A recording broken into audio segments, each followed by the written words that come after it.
नमस्कार दोस्तों, मैं राजेश अरोड़ा प्रोग्राम आओ कुछ बात करें। जिस तरह कि ਤੁਸੀਂ ਜਾਣਦੇ ਹੋ ਕਿ ਇਸ ਪ੍ਰੋਗਰਾਮ ਦੇ ਵਿੱਚ ਅਸੀਂ ਹਰ ਵਾਰ ਇੱਕ ਨਵੀਂ ਸ਼ਖਸੀਅਤ ਦੇ ਨਾਲ ਤੁਹਾਨੂੰ ਮਿਲਾਉਂਦੇ ਹਾਂ। ਸੋ ਅੱਜ ਦੇ ਸਾਡੇ ਮਹਿਮਾਨ ਨੇ ਸਲੋਨੀ ਅਰੋੜਾ ਔਰ ਸਾਹਿਲ ਅਰੋੜਾ, ਗਾਇਕੀ ਦੇ ਖੇਤਰ 'ਚ ਚੰਗਾ ਨਾਂ ਕਮਾਉਣ ਵਾਲੇ ਇਹ ਦੋਵੇਂ ਭੈਣ ਭਰਾ ਅੰਮ੍ਰਿਤਸਰ ਦੇ ਵਿੱਚ ਜਿੱਥੇ ਮਸ਼ਹੂਰ ਨੇ, ਪੰਜਾਬ 'ਚ ਵੀ ਇਹਨਾਂ ਦਾ ਡੰਕਾ ਵੱਜਦਾ ਹੈ। ਅੱਜ ਇਹਨਾਂ ਨਾਲ ਗੱਲ ਕਰਾਂਗੇ ਗਾਇਕੀ ਦੇ ਨਾਲ ਸੰਬੰਧਿਤ ਕੁਝ ਗੱਲਾਂ ਨੂੰ ਲੈ ਕੇ और जानांगे कि इन्होंने कितों गायकी का आगाज किया, किस उम्र से किया और कितों शिक्षा प्राप्त की। कुछ इन्होंने सवालों नाल शुरू करते हैं सलोनी ते साहिल के नाल इस इंटरव्यू का आगाज। सलोनी जी और साहिल जी, सब तो पहले तो स्टूडियो में काम पे मैं अपने वालों और अपनी टीम वालों थोड़ा दोवां का बहुत बहुत स्वागत करता हूँ। Thank you so much. साढ़े दर्शक जानना चाहते हैं कि बड़ी छोटी जी उम्र के जिस तरह तुसी गायकी एक अच्छा मुकाम बनाया है, इसकी शुरुआत कदों से किस तरह हुई? इसकी शुरुआत बड़ी कह सकते बड़ी इंटरेस्टिंग भी है। साडे पेरेंट्स नू, मदर नू, फादर नू, दोनों नू शुरू तो गाने सुनन दा, म्यूजिक बेसिकली सुनन दा बहुत ही शौक सी जी। और तकरीबन फिल्मी पुराने गीत और घर का एक माहौल कुछ म्यूजिकल ही रहा तकरीबन शुरू तो। और मेरे ताया जी, मेरे बड़े पापा जोड़े वो भी म्यूजिक से काफ़ी फॉन्ड ने, फ्लूट प्ले करन दा शौकीन सी, शौक सी उन्होंने। सो कुछ मतलब शुरू तो सानू माहौल ऐसा ही मिला कि अच्छा म्यूजिक, और लकीली अच्छा म्यूजिक सुनने मिला। अदरवाइज आजकल बहुत ऐसी चीज़ा ने कि सुनने तो बहुत कुछ मिला, बट अच्छा म्यूजिक सुनना इट्स डिफिकल्ट टास्क।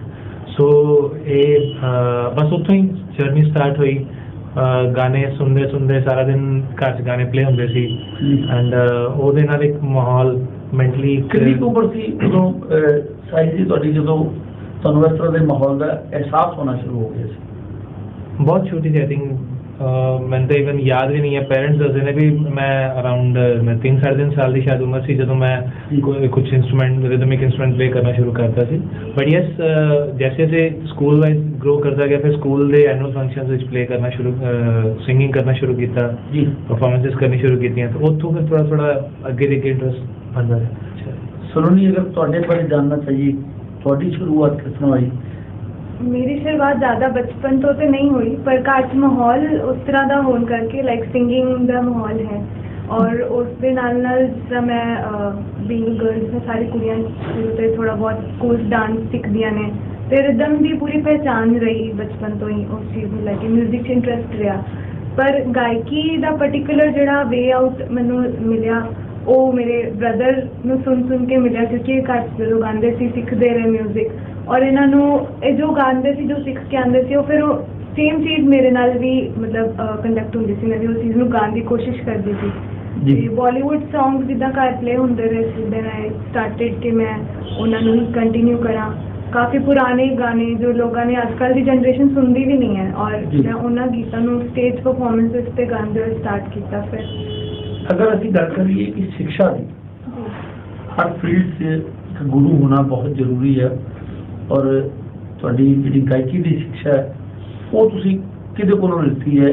तुहाडे शुरुआत तो शिक्षक कौन सी और अज तुहाडे शिक्षक कौन ने? अगर मैं उस तरह गल करा शिक्षक की जिन्होंने को मैं सीखा तो वो बहुत सारे नहीं, क्योंकि मेरी एक लकीली एक अच्छी मेरी नेचर है परमात्मा वालों कि मैं हर किसी को कुछ ना कुछ सीखने की इच्छा रखता और सीख भी लेना। बट अगर इसे ऑफिशियली आइए तो फिर श्री अनिल चोपड़ा जी, जिन्होंने को मैं पहले मेरे फादर के काफ़ी अच्छे फ्रेंड रहे हैं, उन्होंने को मैं कीबोर्ड सीखना शुरू किया। मेरा इंटरेस्ट थी कुछ इस तरह इंस्ट्रूमेंट्स। सो कीबोर्ड उन्होंने काफ़ी हैल्पफुली मैं काफ़ी टाइम ऑलमोस्ट 4 साल मैं उन्होंने सीखा अपनी स्टडीज़ के नाल। आई वॉज इन स्कूल जो मैं शुरू किया, एंड खाली सिखाया ही नहीं, उन्होंने मैं प्रोफैशनली काम करने लिए भी उन्होंने काफ़ी ट्रेन किया। एंड फिर उतों जैसे जैसे थोड़ा फील्ड अगे बढ़िया तो होर इंटरेस्ट बनया। मेरी कुछ लोगों ने भी तारीफ भी करनी शुरू की, जिसमें लोग एप्रीशिएट करते हैं, और कितना कितने मैं गाने का इंटरेस्ट भी सी। तो फिर आना शुरू है कि मैं गाना भी मैं सीखना चाहिए। और फिर मैं अगेन बहुत ही रिस्पैक्टेड इनफैक्ट परसनैलिटी ने पूरे इनफैक्ट पंजाब के श्री अशोक सानी जी, ਜਿਨ੍ਹਾਂ ਕੋਲੋਂ ਮੈਨੂੰ ਵੋਕਲ ਕਲਾਸੀਕਲ ਸਿੱਖਣ ਦਾ ਮੌਕਾ ਮਿਲਿਆ, ਜਿਨ੍ਹਾਂ ਨੇ ਐਕਸੈਪਟ ਕੀਤਾ ਕਿ ਹਾਂ ਮੈਂ ਸਿਖਾਵਾਂਗਾ, ਕਿਉਂਕਿ ਬੜਾ ਹੀ ਮੁਸ਼ਕਿਲ ਹੁੰਦਾ ਹੈ ਕਿਸੇ ਇਸ ਲੈਵਲ ਦੇ ਉਸਤਾਦ ਕੋਲ ਜਾ ਕੇ ਤੁਸੀਂ ਸਿੱਖ ਪਾਓ। And I am very much Lucky ਕਿ ਅੱਜ ਵੀ ਉਹਨਾਂ ਦਾ ਆਸ਼ੀਰਵਾਦ ਸਾਡੇ ਨਾਲ ਹੈ। ਤੋ ਇਸ ਤਰ੍ਹਾਂ ਜਰਨੀ ਸਟਾਰਟ ਹੋਈ। ਅਸ਼ੋਕ ਜੀ ਦਾ ਤਾਂ ਖੈਰ ਬਿਲਕੁਲ ਤੁਸੀਂ ਠੀਕ ਕਿਹਾ, ਜਿੰਨੀ ਮੈਨੂੰ ਜਾਣਕਾਰੀ ਹੈ ਉਹ ਪੰਜਾਬ ਲੈਵਲ ਤੇ ਬਹੁਤ ਅੱਛੇ ਪਕੜ ਵਾਲੇ ਇੱਕ ਗੁਰੂ ਨੇ। ਬਿਲਕੁਲ। ਔਰ ਬੜੀ ਵਧੀਆ ਗੱਲ ਹੈ ਕਿ ਤੁਸੀਂ ਅੱਜ ਵੀ ਉਹਨਾਂ ਕੋਲ ਸਿੱਖਿਆ ਲੈ ਰਹੇ ਹੋ ਜੀ। ਜੀ ਬਿਲਕੁਲ। ਤੇ ਖਾਸ ਤਰ੍ਹਾਂ ਦੀ ਕੋਈ ਸ਼ਾਸਤਰੀ ਸੰਗੀਤ ਜਾਂ ਕੋਈ ਕਿਸ ਤਰ੍ਹਾਂ ਦੀ ਸਿੱਖਿਆ ਆਪਣਾ ਕੋਲ ਪ੍ਰਾਪਤ ਕਰ ਰਹੇ ਹੋ ਤੁਸੀਂ? ਬੇਸਿਕਲੀ ਮੇਰਾ ਇੰਟਰਸਟ ਹਰ ਤਰ੍ਹਾਂ ਦੇ ਜਨਰ 'ਚ ਰਿਹਾ, ਬਟ ਕਿਉਂਕਿ ਬੇਸ ਜਿਹੜਾ ਉਹ ਸਾਡਾ ਕਲਾਸੀਕਲ ਹੀ ਹੈ ਜੀ। ਅਗਰ ਤੁਸੀਂ ਕਲਾਸੀਕਲੀ ਟ੍ਰੇਨਡ ਨਹੀਂ ਹੋ ਜਾਂ ਇੱਕ ਪ੍ਰੋਪਰ ਤੁਹਾਨੂੰ ਅਗਰ ਇਨਫੋਰਮੇਸ਼ਨ ਨੌਲੇਜ ਨਹੀਂ ਹੈ ਤੇ ਬਹੁਤ ਅੱਗੇ ਤੱਕ ਸ਼ਾਇਦ ਅਸੀਂ ਉਹਦੇ 'ਚ ਇੰਪਰੋਵਾਈਜ਼ ਨਹੀਂ ਕਰ ਸਕਦੇ। ਤੋ ਉਹ ਕਲਾਸੀਕਲ ਦੇ ਲਈ ਔਰ ਮੈਨੂੰ ਲੱਗਾ ਨਹੀਂ ਕਿ ਉਹਨਾਂ ਤੋਂ ਵਧੀਆ ਕੋਈ ਪਰਸਨੈਲਿਟੀ ਹੋ ਸਕਦੀ ਹੈ, ਤਾਂ ਉਹਨਾਂ ਕੋਲ ਖਾਸ ਤੌਰ ਤੇ ਕਲਾਸੀਕਲ ਦੀ ਬੇਸਿਕ ਇਨਫੋਰਮੇਸ਼ਨ ਲੈਣੀ ਸ਼ੁਰੂ ਕੀਤੀ। ਸਰਵਣ ਜੀ, ਅਗਰ ਤੁਹਾਡੀ ਗੱਲ ਕਰੀਏ ਤਾਂ ਤੁਸੀਂ ਵੀ ਅਸ਼ੋਕ ਜੀ ਕੋਲੋਂ ਹੀ ਸਿੱਖ ਰਹੇ ਹੋ ਕਿ? ਬਿਲਕੁਲ, ਮੈਂ ਵੀ ਉਹਨਾਂ ਦੀ ਸਟੂਡੈਂਟ ਹਾਂ। ਔਰ ਮਤਲਬ ਅਗਰ ਕਹੋ ਕਿ ਮੈਨੂੰ ਸ਼ੁਰੂ ਤੋਂ ਹੀ ਉਹਨਾਂ ਨੇ ਪੁਸ਼ ਕੀਤਾ ਕਿ ਤੇਰੀ ਆਵਾਜ਼ ਅੱਛੀ ਹੈ, ਤੂੰ ਘਰ ਬ੍ਰਦਰ ਕੋਲੋਂ ਸਿੱਖ। ਤੇ ਪਹਿਲੇ ਤੇ ਬ੍ਰਦਰ ਕੋਲੋਂ ਥੋੜਾ ਬਹੁਤ ਜਿੰਨਾ ਹੁੰਦਾ ਗਿਆ। ਮੈਂ ਵੈਸੇ ਆਪਣੀ ਗਲਤੀਆਂ ਤੇ ਮੰਨਦੀ ਹਾਂ, ਮੈਂ ਜ਼ਿਆਦਾ ਧਿਆਨ ਨਹੀਂ ਦਿੱਤਾ ਸਿੱਖਣ ਵੱਲ। ਮੈਂ ਸਿਰਫ ਸਟੇਜ ਪਰਫਾਰਮੈਂਸਿਸ ਕਰਨ ਲਈ ਚਲੀ ਜਾਂਦੀ ਸੀਗੀ, ਬਿਕਾਜ਼ ਸਾਰੇ ਐਪਰੀਸ਼ੀਏਟ ਕਰਦੇ ਸੀ ਵੌਇਸ ਨੂੰ। ਔਰ ਉਹ ਆਵਾਜ਼ ਦੇ ਕਰਕੇ ਮੈਨੂੰ ਲੱਗਦਾ ਸੀ ਕਿ ਨਹੀਂ ਹਾਲੇ ਇਟਸ ਓਕੇ, ਜਿੱਦਾਂ ਚੱਲਦਾ ਪਿਆ ਸੁਣੋ ਤੇ ਗਾਓ।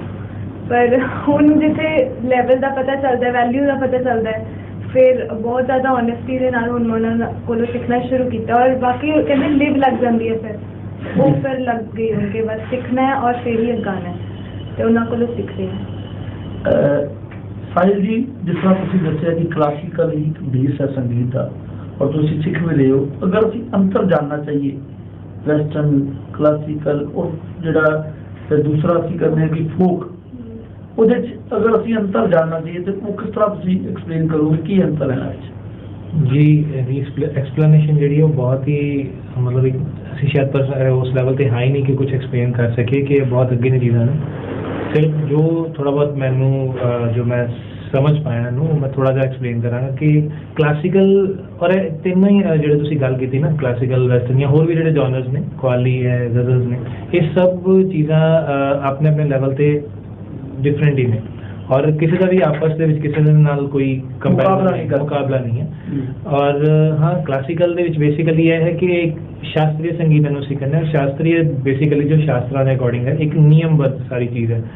ਅਗਰ ਤੁਸੀਂ ਕੁਝ ਕਲਾਸੀਕਲ ਕਰ ਰਹੇ ਹੋ, ਚਾਹੇ ਇੰਸਟਰੂਮੈਂਟਲ ਪਲੇ ਕਰ ਰਹੇ ਹੋ ਜਾਂ ਗਾ ਰਹੇ ਹੋ, ਤੇ ਉਹਦੇ ਜੋ ਨਿਯਮ ਨੇ, ਜਿਸ ਤਰ੍ਹਾਂ ਰਾਗ ਨੇ ਔਰ ਤਾਲ ਹੈ, ਔਰ ਮੈਂ ਉਹਦੇ ਅਕੋਰਡਿੰਗਲੀ ਜੋ ਉਹਦਾ ਨਿਯਮ ਨੇ ਕਿ ਮੈਂ ਕਿਸ ਰਾਗ ਦੇ ਵਿੱਚ ਕਿਸ ਤਾਲ ਦੇ ਨਾਲ, ਕਿਸ ਤਾਲ ਦੇ ਉੱਪਰ ਮੈਂ ਕਿਹੜਾ ਜਿਹੜਾ ਮੈਂ ਬੰਦਿਸ਼ ਗਾਵਾਂਗਾ ਜਾਂ ਔਰ ਮੈਂ ਉਹਦੇ ਟੈਂਪੋ, ਹਰ ਇੱਕ ਚੀਜ਼ ਨੂੰ ਫਿਰ ਮੈਜਰ ਕੀਤਾ ਜਾਂਦਾ ਉਹਦੇ 'ਚ।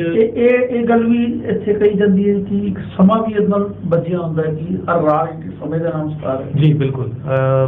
ਇਨੀਸ਼ੀਅਲ ਟਾਈਮਸ ਦੇ ਵਿੱਚ ਲੋਕ ਕਰਦੇ ਸੀ ਔਰ ਅੱਜ ਵੀ ਕੁਝ ਲੋਕ ਇਹਨੂੰ ਫੋਲੋ ਕਰਦੇ ਨੇ, ਬਟ ਅਗੇਨ ਜਿਸ ਤਰ੍ਹਾਂ ਮੈਂ ਤੁਹਾਨੂੰ ਦੱਸਿਆ ਕਿ ਹੁਣ ਥੋੜਾ ਜਿਹਾ ਵੀ ਹੋ ਗਿਆ ਨਾ ਕਿ ਕਮਰਸ਼ੀਅਲਾਈਜੇਸ਼ਨ ਵੀ ਹੋਣ ਦੇ ਕਾਰਨ ਹਰ ਇਨਸਾਨ ਦਾ ਵੀ ਹੈ ਕਿ ਅਸੀਂ ਮਤਲਬ ਜਿੰਨਾ ਹੈ ਨਾ ਹੋ ਸਕੇ ਅਸੀਂ ਉਨਾ ਹੀ ਕਰਨਾ।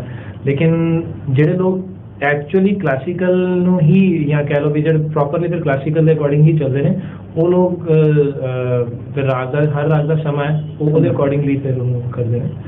ਅਗਰ ਰਾਗਾਂ ਦੀ ਗੱਲ ਕਰੀਏ ਤੇ ਸਾਹਿਲ ਜੀ, ਕਿਸ ਤਰ੍ਹਾਂ ਦੇ ਰਾਗ ਜਿਹੜੇ ਹੈ ਤੁਸੀਂ ਇਸ ਵੇਲੇ ਜਾਂ ਕਿਹੜੇ ਰਾਗ ਨੇ ਜਿਹੜੇ ਤੁਸੀਂ ਇਸ ਵੇਲੇ ਸਮਝਦੇ ਹੋ ਤੁਸੀਂ ਸਿੱਖ ਚੁੱਕੇ ਹੋ? ਦੇਖੋ ਸਰ, ਇਹਦਾ ਮੈਂ ਬੜਾ ਓਨੈਸਟਲੀ ਆਨਸਰ ਦਿਆਂਗਾ। ਔਰ ਤਕਰੀਬਨ ਨਾ ਪਹਿਲੇ ਜਦੋਂ ਸਮਝ ਨਹੀਂ ਸੀ ਤੇ ਲੱਗਦਾ ਸੀ ਕਿ ਜੀ ਮੈਂ ਮਤਲਬ ਹਰ ਰਾਗ ਮੈਂ ਇਹ ਵੀ ਕਰਨਾ ਵੀ ਲੱਗਾ, ਬਹੁਤ ਸਾਰੇ ਰਾਗ ਨੋਟੇਸ਼ਨਸ ਲਿਖੀਆਂ ਕੀਤੀਆਂ, ਬਟ ਜਦੋਂ ਧੀਰੇ ਧੀਰੇ ਸਮਝ ਆਉਂਦੀ ਹੈ ਇੱਕੋ ਹੀ ਰਾਗ ਕਰ ਲੈਣਾ ਨਾ, ਉਹਦੇ ਲਈ ਇੱਕ ਜਨਮ ਵੀ ਥੋੜਾ ਜੋ ਸਮਝ ਆਉਂਦੀ ਹੈ ਔਰ ਜੋ ਸੱਚਾਈ ਵੀ ਹੈ, ਕਿਉਂਕਿ ਇਹ ਖਤਮ ਹੀ ਹੋਣ ਵਾਲੀ ਚੀਜ਼ ਨਹੀਂ ਹੈ। ਔਰ ਮੈਂ ਸ਼ੁਕਰਗੁਜ਼ਾਰ ਹੀ ਹਾਂ ਆਪਣੇ ਗੁਰੂ ਜੀ ਦਾ, ਜਿਨ੍ਹਾਂ ਨੇ ਹਮੇਸ਼ਾ ਹਰ ਲੈਵਲ ਦੇ ਉੱਪਰ ਮੈਨੂੰ ਬਹੁਤ ਹੀ ਇਨਫੈਕਟ ਮੇਰੀ ਸਮਝ ਤੋਂ ਵੀ ਉੱਪਰ ਜਾ ਕੇ ਮੈਨੂੰ ਬਹੁਤ ਸਾਰੀ ਚੀਜ਼ਾਂ ਐਸੀਆਂ ਸਿਖਾਈਆਂ ਸ਼ਾਇਦ ਮੈਂ ਨਹੀਂ ਸਮਝ ਸਕਦਾ ਸੀ। ਬਹੁਤ ਸਾਰੇ ਰਾਗ ਨੇ ਕਾਮਨਲੀ, ਰਾਗ ਕਲਿਆਣ ਹੈ, ਭੈਰਵ ਹੈ, ਭੈਰਵੀ ਹੈ, ਬਹੁਤ ਸਾਰੇ ਰਾਗ ਨੇ ਇਨਫੈਕਟ। ਔਰ ਬਟ ਜਦੋਂ ਉਹਦੀ ਸਮਝ ਆਉਣੀ ਸ਼ੁਰੂ ਹੋਈ ਹੈ ਤਾਂ ਮੈਂ ਪਿਛਲੇ ਅਰਾਊਂਡ ਕਾਫੀ ਟਾਈਮ ਤੋਂ ਆਲਮੋਸਟ 1.5-2 ਸਾਲ ਤੋਂ, ਸ਼ਾਇਦ ਉਸ ਤੋਂ ਜ਼ਿਆਦਾ ਹੀ ਹੋ ਗਿਆ, ਮੈਂ ਇੱਕੋ ਹੀ ਰਾਗ ਦੇ ਉੱਪਰ ਉਹਨਾਂ ਕੋਲ ਸਿੱਖਿਆ ਲੈ ਰਿਹਾ, ਉਹਦੀ ਪ੍ਰੈਕਟਿਸ ਕਰ ਰਿਹਾ। ਰਾਗ ਕਿਹੜਾ ਰਾਗ ਹੈ? ਉਹ ਰਾਗ ਹੈ ਜੀ ਕਲਿਆਣ। ਕਲਿਆਣ ਰਾਗ ਦੇ ਉੱਤੇ ਜ਼ਿਆਦਾ ਸਿੱਖਿਆ ਲੈ ਰਹੇ ਜੀ, ਥੋੜਾ ਉਹਦਾ ਨਾਲ ਇੰਟਰਸਟ। ਸੋਰੀ ਤੁਹਾਡੇ ਕੋਲ ਜਾਣਨਾ ਚਾਹਾਂਗੇ ਕਿ ਹੁਣ ਤੱਕ ਕਿਹੜੇ ਸਟੇਜ ਜੋ ਤੁਸੀਂ ਪਰਫਾਰਮ ਕਰ ਚੁੱਕੇ ਹੋ। ਸਟੇਜ ਅਗਰ ਮੈਂ ਫਿਲਹਾਲ ਲੋਕਲ ਅੰਮ੍ਰਿਤਸਰ ਸਟੇਜਸ ਦੀ ਗੱਲ ਕਰਾਂ ਤਾਂ ਕਾਫੀ ਜਿਹੜੇ ਰਿਨਾਊਂਡ ਸਟੇਜਸ ਨੇ ਅੰਮ੍ਰਿਤਸਰ ਦੇ ਵਿੱਚ ਪੰਜਾਬ ਨਾਟਸ਼ਾਲਾ ਹੈ ਜਾਂ ਆਰਟ ਗੈਲਰੀ ਹੈ Indian academy of fine arts ਜਾਂ ਜਿਹੜਾ ਹੋਰ ਵੀ ਸਾਡੇ ਵਿਰਸਾ ਵਿਹਾਰ ਬਹੁਤ ਹੀ ਪੁਰਾਣੀ ਔਰ ਅੱਛੀ ਰਿਨਾਊਂਡ ਸਟੇਜ ਹੈ। ਸੋ ਅਲੱਗ-ਅਲੱਗ ਐਸੋਸੀਏਸ਼ਨਸ ਆਰਗੇਨਾਈਜ਼ਰਸ ਦੇ ਨਾਲ ਮੈਨੂੰ ਸ਼ੋਅ ਕਰਨ ਦਾ ਮੌਕਾ ਮਿਲਿਆ। ਅੱਛੇ ਜੋ ਸਾਡੇ ਜੈਮ ਕਲਾਕਾਰ ਨੇ ਅੰਮ੍ਰਿਤਸਰ ਦੇ ਉਹਨਾਂ ਦੇ ਸਾਹਮਣੇ ਉਹਨਾਂ ਦੇ ਨਾਲ ਕਈ ਵਾਰ ਸਟੇਜ ਸ਼ੇਅਰ ਕਰਨ ਦਾ ਮੌਕਾ ਮਿਲਿਆ। ਸੋ ਆਲਮੋਸਟ ਸਟੇਜ ਪ੍ਰੋਗਰਾਮਸ ਜਿਹੜੇ ਨੇ ਪਿਛਲੇ 10 ਸਾਲ ਤੋਂ ਮੈਂ ਕਰ ਰਹੀ ਹਾਂ ਜੀ। ਔਰ ਚਾਹੇ ਇੱਕ ਸ਼ੋਅ ਦੇ ਵਿੱਚ ਇੱਕ ਗੀਤ ਹੈ ਜਾਂ ਦੋ ਗੀਤ ਹੈ ਪਰ ਇਹ ਸਿਲਸਿਲਾ ਚੱਲੀ ਜਾ ਰਿਹਾ। ਕੋਈ ਐਸੀ ਯਾਦਗਾਰ ਪਲ ਜਿਹੜਾ ਤੁਸੀਂ ਸੋਚਦੇ ਹੋ ਕਿ ਉਸ ਟਾਈਮ ਤੇ ਮੈਂ ਫਲਾਣੀ ਸਟੇਜ ਤੇ ਗਿਆ ਸੀ, ਉਹ ਅੱਜ ਦਿਨ ਤੱਕ ਮੈਨੂੰ ਮੇਰੇ ਦਿਮਾਗ 'ਚ ਜਾਂ ਮੇਰੀ ਯਾਦਾਂ 'ਚ ਬਸਿਆ, ਉਹ ਕੋਈ ਸ਼ੇਅਰ ਕਰੋ ਸਾਡੇ ਦਰਸ਼ਕ ਦੇ ਨਾਲ। ਇੱਕ ਬਹੁਤ ਹੀ ਜ਼ਿਆਦਾ ਕੋਇਨਸੀਡੈਂਟਲੀ ਮੈਨੂੰ ਸਟੇਜ ਪਰਫਾਰਮੈਂਸ ਮੈਂ ਦਿੱਤੀ ਸੀਗੀ ਅੰਮ੍ਰਿਤਸਰ ਦੇ ਵਿੱਚ ਆਰਗੇਨਾਈਜ਼ ਕੀਤਾ ਸੀ ਸੂਫੀ ਫੈਸਟੀਵਲ ਜੀ ਗੋਬਿੰਦਗੜ੍ਹ ਫੋਰਟ ਦੇ ਵਿੱਚ। ਸੋ ਮੈਂ ਉੱਥੇ ਪਰਫਾਰਮੈਂਸ ਕੀਤੀ ਸੀ ਔਰ ਉਹ ਸਟੇਜ ਮੈਂ ਸ਼ੇਅਰ ਕੀਤੀ ਸੀ ਮਮਤਾ ਜੋਸ਼ੀ ਜੀ ਜੋ ਸੂਫੀ ਸਿੰਗਰ ਨੇ ਔਰ ਡਾਕਟਰ ਜਸਪਿੰਦਰ ਨਰੂਲਾ ਜੀ ਉੱਥੇ ਸੀਗੇ ਔਰ ਡੈਫੀਨੇਟਲੀ ਮੈਂ ਉਹਨਾਂ ਦੇ ਸਾਹਮਣੇ ਪਹਿਲੇ ਮੇਰੀ ਪਰਫਾਰਮੈਂਸ ਸੀ ਦੈਨ ਉਹਨਾਂ ਦੀ ਸੀ। तो पहले तो बंदा डरता ही है कि की होएगा क्योंकि बिल्कुल पहली बार ये चीज़ हो रही थी मेरे नाल। पर जिस तरह गुरु जी आशीर्वाद रहिंदा है हमेशा नाल रहिंदा है तो उन्होंने सिर्फ एक फोन के करने की लोड़ पई कि मैं कुछ घंटे सी मैं बस पहुँचना उत्थे क्योंकि सडनली डिसाइड होया सी परफॉर्मेंस डे। दैन उन्होंने कहता कि नहीं तुम जाओ जरूर और जो भी है करो उन्हें परफॉर्म करो। वो एक इदा की मोमेंट सी मेरे वास्ते कि जो मैं स्टेज पे बैठी भी हुई थी तो एक रूहानियत जी सी आस पास कि हाँ हुण पता नहीं बस यही है लाइफ। और बड़ी बहुत ही पर्टिकुलर मोमेंट रही मेरे उस टाइम पे केड़ा गीत तुसी जेड़ा वो परफॉर्म कीता सूफी फेस्टिवल सी ते डिमांड भी सूफी जॉनरा गान दी सी। ਅਸੀਂ ਚਾਹਾਂਗੇ ਕਿ ਇੱਕ ਲਾਈਨ ਸਾਡੇ ਜਿਹੜੇ ਦੇਖਣ ਵਾਲੇ ਲੋਕ ਨੇ ਉਹਨਾਂ ਨੂੰ ਜ਼ਰੂਰ ਸਾਂਝੀ ਕਰੋ ਨਾਲੇ ਤੁਹਾਡੀ ਯਾਦ ਵੀ ਤਾਜ਼ਾ ਹੋ ਜਾਏਗੀ ਔਰ ਸਾਡੇ ਦਰਸ਼ਕ ਵੀ ਇਸ ਗੱਲ ਨੂੰ बेसिकली उत्थे मैं दो गीत गाए थे सूफी नी अज कोई जोगी आवे ते बाबा बुल्ले शाह जी का कलाम दूसरा मैं गाया सी छेती बॉडी में तबीबा। एक लाइन जरा अगर तुसी गा के सुना दियो पेश करांगे जरूर छेती बॉडी में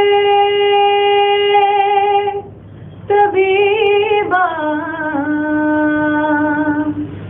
नहीं से मैं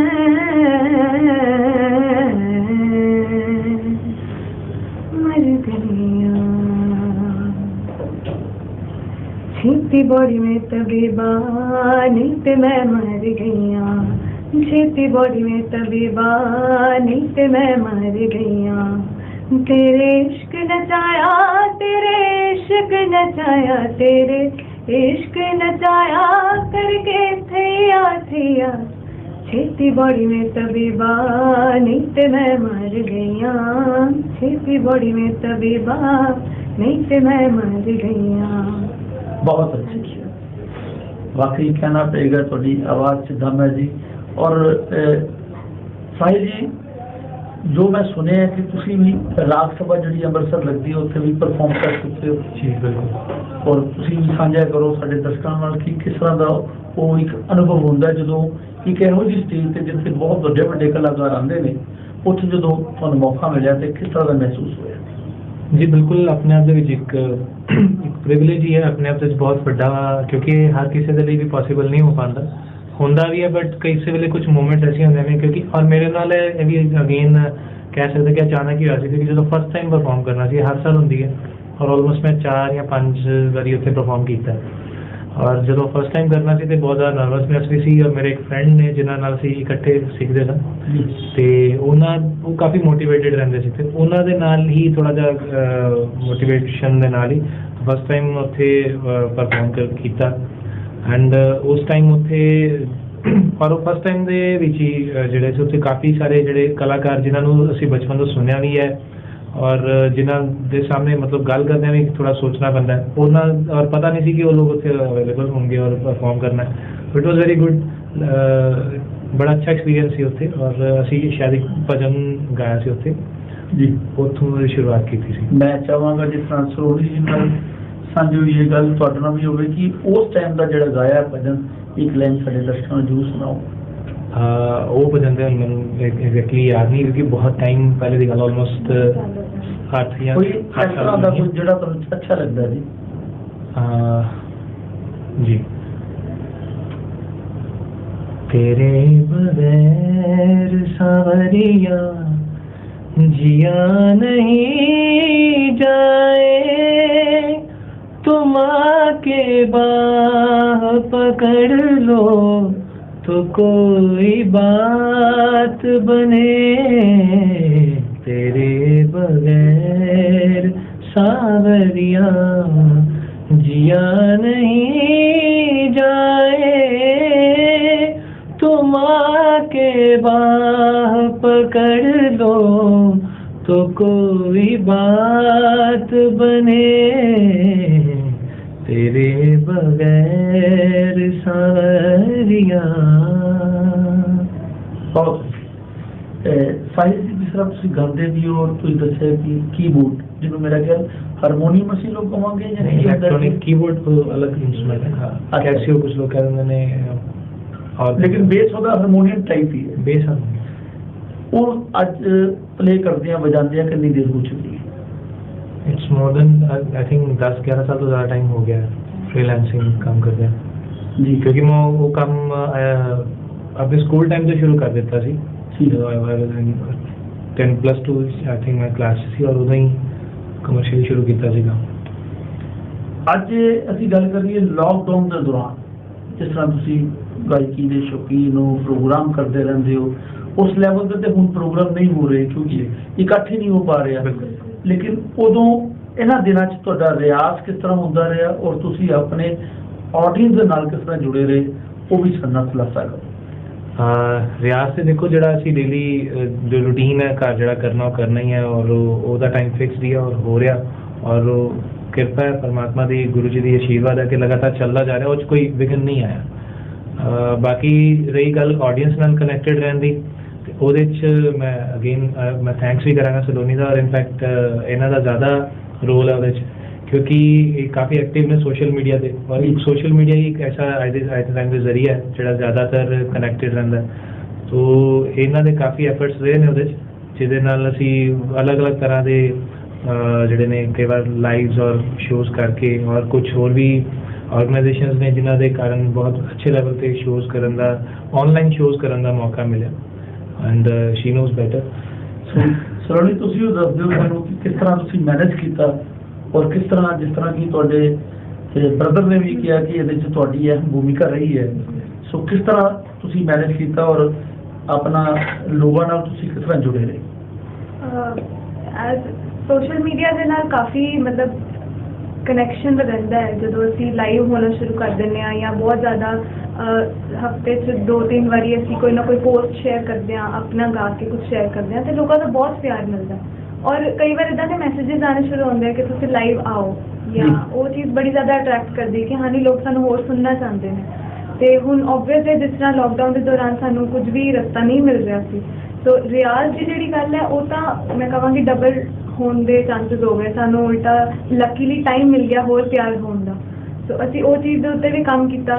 दूसरा कुछ ऐसी मतलब फाउंडेशनस ने या कुछ ऑर्गेनाइजेशंस ने जिन्होंने सानू फिर कनैक्ट किया फेसबुक के थ्रू या इंस्टाग्राम के थ्रू कि तुसी सानू लाइव शोज़ साडे लिए करो या कुछ भी और माझा हाउस करके एक ऑर्गेनाइजेशन है अमृतसर के विच उन्हां दा बहुत वड्डा सपोर्ट है मतलब उन्होंने बहुत ही अच्छा इनिशिएटिव लिया है लॉकडाउन टाइम्स करके वो कुछ ऑनगोइंग शो चला रहे हैं फेसबुक पे वो बहुत ही अच्छे सर्कल से चल रहे हैं और असी उहदे ते इंडिविजुअली परफॉर्म भी कर चुके हैं रिसेंटली और सब तो वड्डी गल है कि वो अमृतसर ਦੇ ਵਿੱਚ ਹੋਣ ਦੇ ਨਾਲ ਉਹ ਇੱਕ ਕੈਲਕਟਾ ਦੀ ਪ੍ਰਭਾ ਖੈਤਾਨ ਫਾਊਂਡੇਸ਼ਨ ਹੈ ਉਹਨਾਂ ਦੇ ਨਾਲ ਉਹਨਾਂ ਨੇ ਕੋਲੈਬੋਰੇਸ਼ਨ ਕਰਕੇ ਉਹ ਪ੍ਰੋਗਰਾਮ ਸਟਾਰਟ ਕੀਤਾ ਜੋ ਕਿ ਬਹੁਤ ਅੱਛੇ ਲੈਵਲ ਤੇ ਉਹ ਲੈ ਕੇ ਜਾਣਾ ਚਾਹੁੰਦੇ ਨੇ ਔਰ ਅੱਛਾ ਰਿਸਪੌਂਸ ਵੀ ਮਿਲ ਰਿਹਾ ਹੈ।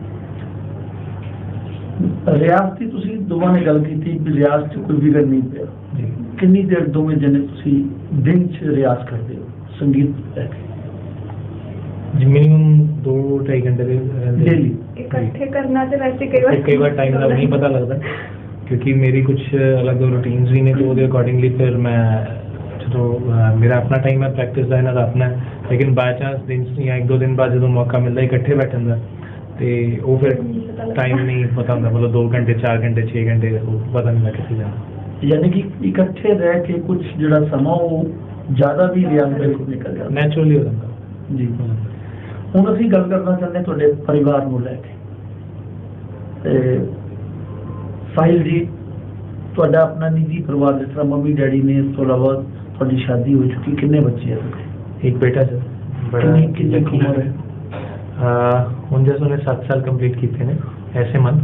ਸੰਗੀਤ ਦੇ ਬਾਰੇ ਵੀ ਦੱਸੋ ਕਿ ਜਿਹੜਾ ਜਿਸ ਤਰ੍ਹਾਂ ਤੁਸੀਂ ਦੱਸਿਆ ਕਿ ਤੁਸੀਂ ਆਪਣੇ ਫਾਦਰ ਮਦਰ ਨੂੰ ਦੇਖਦੇ ਸੀ ਜਾਂ ਸੁਣਦੇ ਸੀ ਤੇ ਉਹ ਸ਼ੌਂਕ ਤੁਹਾਡੇ 'ਚ ਆਇਆ, ਤੇ ਹੁਣ ਤੁਸੀਂ ਤੇ ਆਪ ਪਰਫਾਰਮ ਕਰ ਰਹੇ ਹੋ, ਕਿਆ ਉਹ ਫਿਰ ਥੱਲੇ ਬੇਟੇ ਤੱਕ ਇਹ ਸ਼ੌਂਕ ਗਿਆ?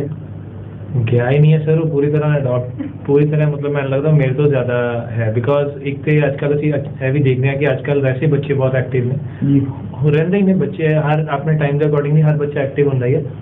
ਐਂਡ ਥੈਂਕਸ ਟੂ ਗॉड, ਔਰ ਇੱਕ ਮਾਹੌਲ ਵੀ ਐਸਾ ਹੈ, ਉਸ ਬੱਚੇ ਨੂੰ ਨੈਚੁਰਲੀ ਬਹੁਤ ਸ਼ੌਂਕ ਹੈ, ਹੀ ਕੈਨ ਸਿੰਗ ਵੈਲ, ਅੱਛਾ ਗਾ ਸਕਦਾ ਉਹ ਲੱਕੀਲੀ, ਔਰ ਕਿਉਂਕਿ ਸਲੋਨੀ ਦੇ ਨਾਲ ਉਹਦਾ ਜ਼ਿਆਦਾ ਜਿਹੜਾ ਇੱਕ ਆਪਸੀ ਕਨੈਕਸ਼ਨ ਹੈ ਤੇ ਲਾਡਲਾ ਭੂਆ ਦਾ, ਸੋ ਸਲੋਨੀ ਨਾਲ ਹੋਣ ਕਾਰਨ ਉਹਦੀ ਜਿਹੜੀ ਡਾਂਸ ਦੀ ਪ੍ਰੈਕਟਿਸ ਬੜੀ ਅੱਛੀ ਹੋ ਜਾਂਦੀ ਹੈ, ਕਿਉਂਕਿ Saloni is expert in dance also, ਇਹਨਾਂ ਦਾ ਡਾਂਸ ਦਾ ਵੀ ਕਾਫੀ ਅੱਛਾ, ਸੋ ਔਰ ਉਹ ਬੱਚਾ ਐਕਚੁਅਲੀ ਵਰਸਟਾਈਲ ਹੈ ਐਂਡ ਇੱਕ ਅੱਛੀ ਸੋਲ ਹੈ। ਇਹ ਬੜੀ ਇੰਪੋਰਟੈਂਟ ਚੀਜ਼ ਹੁੰਦੀ ਹੈ ਕਿ ਕਈ ਵਾਰ ਬੱਚੇ ਯੈਸ ਨੋ ਡਾਊਟ ਉਹਦੇ 'ਚ ਮੇਰਾ ਬਹੁਤ ਜ਼ਿਆਦਾ ਕੋਈ ਰੋਲ ਨਹੀਂ ਹੈ, ਮੇਰੀ ਪੂਰੀ ਫੈਮਿਲੀ ਦਾ ਹੀ ਰੋਲ ਹੈ, ਇੱਕ ਅੱਛਾ ਜਿਹੜਾ ਕਲਚਰ ਉਸ ਬੱਚੇ ਨੂੰ ਵੀ ਮਿਲ ਰਿਹਾ, ਐਂਡ ਮੇਨ ਗੱਲ ਹੈ ਕਿ ਉਹ ਨੈਚੁਰਲੀ ਸੋਲ ਵੀ ਅੱਛੀ ਹੈ, ਉਹ ਕਿਸੇ ਨਾਲ ਕੋਈ ਬਹੁਤ ਜਲਦੀ ਉਹ ਕਿਸੇ ਦਾ ਈਗੋਇਸਟਿਕ ਬੱਚੇ ਅੱਜ ਕੱਲ੍ਹ ਬਹੁਤ ਜ਼ਿਆਦਾ ਹੋ ਜਾਂਦਾ ਕਈ ਵਾਰ, ਅਸੀਂ ਦੇਖਦੇ ਹਾਂ ਕਿ 6-7 ਸਾਲ ਦੇ ਬੱਚੇ ਬਹੁਤ ਕਈ ਵਾਰ ਗਲਤ ਰਸਤੇ ਪੈ ਗਏ, ਬੱਚਿਆਂ ਦਾ ਕਸੂਰ ਨਹੀਂ ਹੁੰਦਾ ਕਿਉਂਕਿ ਉਹ ਤਾਂ ਨਵੇਂ ਨੇ, ਇਹਦੇ 'ਚ ਜਿਹੜਾ ਉਹ ਪੈਰੈਂਟਸ ਦਾ ਫੈਮਿਲੀ ਦਾ ਮੈਟਰ ਜ਼ਿਆਦਾ ਹੁੰਦਾ, so again thankful, I am thankful to God ਕਿ ਉਹ ਬੱਚਾ ਜਿਹੜਾ ਉਹ ਔਰ ਮਿਊਜ਼ਿਕ ਦੇ ਵਿੱਚ ਜਿਸ ਤਰ੍ਹਾਂ ਤੁਸੀਂ ਪੁੱਛ ਰਹੇ ਹੋ, ਉਹ ਇਨਫੈਕਟ ਕੁਛ ਐਸੀ ਕਈ ਵਾਰ ਕ੍ਰੀਏਸ਼ਨਸ ਕਰ ਦਿੰਦਾ ਕਿ ਇਨਫੈਕਟ ਆਈ ਆਲਸੋ ਵੰਡਰ ਸਿਖਾ ਵੀ ਰਹੇ ਹੋ ਉਹਨੂੰ ਕੁਝ, ਇਸ ਤਰ੍ਹਾਂ ਇੰਸਟਰੂਮੈਂਟ ਵੀ ਸਿਖਾ ਰਹੇ ਹੋ? ਜੀ, ਉਹ ਇੰਸਟਰੂਮੈਂਟ ਵੋਕਲ, ਉਹਦਾ ਵੋਕਲ 'ਚ ਇੰਟਰਸਟ ਹੈ, ਔਰ ਉਹਦੇ ਨਾਲ ਨਾਲ ਹਾਰਮੋਨੀਅਮ ਕੀਬੋਰਡ ਦਾ ਉਹਨੂੰ ਅਗੇਨ ਮੇਰੇ ਨਾਲ ਬੈਠਦਾ, ਉਹ ਪ੍ਰੈਕਟਿਸ ਕਰਦਾ ਪ੍ਰੋਪਰਲੀ, ਔਰ ਕਈ ਵਾਰ ਪ੍ਰੈਕਟਿਸ ਤੋਂ ਇਲਾਵਾ ਐਕਸਟਰਾ ਵੀ ਖੁਦ ਵੀ ਕੋਸ਼ਿਸ਼ ਕਰਦਾ ਹੈ ਕੁਝ ਨਵਾਂ ਇਨੀਸ਼ੀਏਟ ਕਰਨ ਦੀ, ਤੇ ਅੱਛਾ ਹੈ। ਲਾਸਟ ਟਾਈਮ ਮੈਂ ਚਾਹਾਂਗਾ ਕੋਈ ਕੋਵਿਡ-19 ਨੂੰ ਲੈ ਕੇ ਤੁਸੀਂ ਕੋਈ ਸਾਡੇ ਅੰਮ੍ਰਿਤਸਰ ਗੁਰੂ ਵਾਸੀ ਦੇ ਲੋਕਾਂ ਨੂੰ ਕੋਈ ਸੰਦੇਸ਼ ਦੇਣਾ ਚਾਹੁੰਦੇ ਹੋ? ਪਹਿਲੇ ਤੇ ਮੈਂ ਤੁਹਾਨੂੰ ਕਹਾਂਗਾ ਸਾਹਿਲ, ਤੁਸੀਂ ਕੋਈ ਸੰਦੇਸ਼ ਦੇਣਾ ਚਾਹੁੰਦੇ ਹੋ? ਸੰਦੇਸ਼ ਸਰ ਦੇਖੋ, ਇਹ ਹੁਣ ਕੋਈ ਨਵੀਂ ਗੱਲ ਤੇ ਹੈ ਨਹੀਂ, ਆਲਮੋਸਟ ਪਿਛਲੇ 4-5 ਮਹੀਨੇ ਤੋਂ ਅਸੀਂ ਸਾਰੇ ਦੇਖ ਰਹੇ ਹਾਂ, ਔਰ ਸਭ ਨੂੰ ਪਤਾ ਹੈ ਕਿ ਕਿੰਨੀ ਕੁ ਖਤਰਨਾਕ ਚੀਜ਼ ਹੈ, ਔਰ ਇਹ ਤੋਂ ਬਚਣਾ ਕਿੰਨਾ ਸਿੰਪਲ ਵੀ ਹੋ ਸਕਦਾ ਹੈ, ਆਸਾਨ ਤੇ ਨਹੀਂ ਹੈ ਬਟ ਸਿੰਪਲ ਜ਼ਰੂਰ ਹੈ ਕਿ ਅਸੀਂ ਸਿਰਫ ਆਪਣੇ ਆਪ ਨੂੰ ਧਿਆਨ ਰੱਖਣਾ, ਥੋੜਾ ਜਿਹਾ ਜੋ ਸਾਨੂੰ ਗੱਲ ਕੀਤੀ ਜਾ ਰਹੀ ਹੈ ਸੋਸ਼ਲ ਡਿਸਟੈਂਸਿੰਗ, ਮਾਸਕ ਔਰ ਸਭ ਕੁਝ ਜੋ ਕੀਤਾ ਜਾ ਰਿਹਾ, ਸੋ ਉਹਦੇ ਲਈ ਅਸੀਂ ਜਿਹੜਾ ਮੈਕਸਿਮਮ ਧਿਆਨ ਰੱਖੀਏ। ਐਂਡ ਇੱਕ ਚੀਜ਼ ਜਿਹੜੀ ਪਰਸਨਲੀ ਮੈਂ ਜਿਹੜੀ ਫੀਲ ਵੀ ਕਰਦਾ, ਔਰ ਸ਼ਾਇਦ ਤੁਹਾਡੇ ਚੈਨਲ ਦੇ ਮਾਧਿਅਮ ਨਾਲ ਲੋਕਾਂ ਤੱਕ ਪਹੁੰਚ ਪਾਏਗੀ, ਇਸ ਚੀਜ਼ ਨੂੰ ਸਾਨੂੰ ਸਪੈਸ਼ਲੀ ਆਦਤ ਹੈ, ਅਸੀਂ ਨਾ ਕੋਈ ਵੀ ਚੀਜ਼ ਨੂੰ ਬਹੁਤ ਜਲਦੀ ਲਾਈਟਲੀ ਲੈਣਾ ਸ਼ੁਰੂ ਕਰ ਦਿੰਦੇ ਹਾਂ, ਤੇ ਪਲੀਜ਼ ਇਹਨੂੰ ਲਾਈਟਲੀ ਨਾ ਲਈਏ, ਕਿਉਂਕਿ ਇਹ ਬਹੁਤ ਹੀ ਜ਼ਿਆਦਾ ਇੱਕ ਤਰ੍ਹਾਂ ਨਾਲ ਇੱਕ ਨਵੀਂ ਚੀਜ਼ ਹੈ ਜਿਹਦੇ ਬਾਰੇ ਪੂਰੀ ਦੁਨੀਆ 'ਚ ਹਾਲੇ ਕਿਸੇ ਨੂੰ ਐਗਜ਼ੈਕਟਲੀ ਪਤਾ ਨਹੀਂ ਕਿ ਕਿਸ ਹੱਦ ਤੱਕ ਜਾਏਗੀ।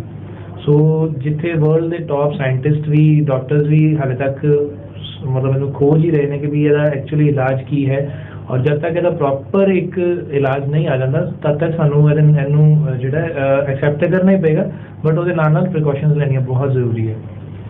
ਸਲੋਨੀ, ਤੁਸੀਂ ਕੋਈ ਸੰਗੀਤ ਤੋਂ ਲੈ ਕੇ ਕੋਈ ਸੰਦੇਸ਼ ਅੱਜ ਦੀ ਯੁਵਾ ਪੀੜ੍ਹੀ ਨੂੰ ਦੇਣਾ ਚਾਹੁੰਦੇ ਹੋ? ਲੈ ਕੇ ਮੈਂ ਇੱਕੋ ਗੱਲ ਕਹਾਂਗੀ ਕਿ ਜ਼ਰੂਰ ਸੰਗੀਤ ਨਾਲ ਜੁੜੇ ਰਹੋ, ਕਿਉਂਕਿ ਮੈਂ ਬਹੁਤ ਸਾਰੀ ਚੀਜ਼ਾਂ ਦੇਖਦੀ ਹਾਂ ਕਈ ਵਾਰੀ ਕਿ ਯੂਥ ਕਾਫੀ ਜ਼ਿਆਦਾ ਕਨੈਕਟਡ ਤਾਂ ਹੈ ਸੰਗੀਤ ਨਾਲ, ਪਰ ਕਿਸ ਚੀਜ਼ ਦੇ ਨਾਲ ਉਹ ਜ਼ਿਆਦਾ ਕਨੈਕਟ ਹੋ ਰਿਹਾ ਹੈ, ਕਿਸ ਤਰੀਕੇ ਦੇ ਮਿਊਜ਼ਿਕ ਨੂੰ ਸੁਣ ਰਿਹਾ ਹੈ, ਉਸ ਚੀਜ਼ ਦੀ ਬਿਲਕੁਲ ਅਵੇਅਰਨੈਸ ਨਹੀਂ ਹੈ, ਤੇ ਕਾਫੀ ਲੋਕਾਂ ਨੂੰ ਇਸ ਚੀਜ਼ ਦੇ ਬਾਰੇ ਪਤਾ ਹੋਣਾ ਚਾਹੀਦਾ। ਈਵਨ ਅਸੀਂ ਵੀ ਕਈ ਵਾਰ ਸੁਣਦੇ ਹਾਂ ਜਾਂ ਕੋਈ ਨਵੇਂ ਗੀਤ ਸੁਣਦੇ ਹਾਂ ਤੇ ਨਿਰਾਸ਼ਾ ਹੁੰਦੀ ਹੈ ਕਿ ਕੀ ਚੀਜ਼ਾਂ ਬਣ ਰਹੀਆਂ ਨੇ, पर ऑफ कोर्स फिर वही उत्थे गल आती है कि साडी अपब्रिंगिंग के उत्ते वो चीज़ां असर करदियां कि सानू किस तरह का सिखाया जा रहा है, साडा माहौल चाल की है।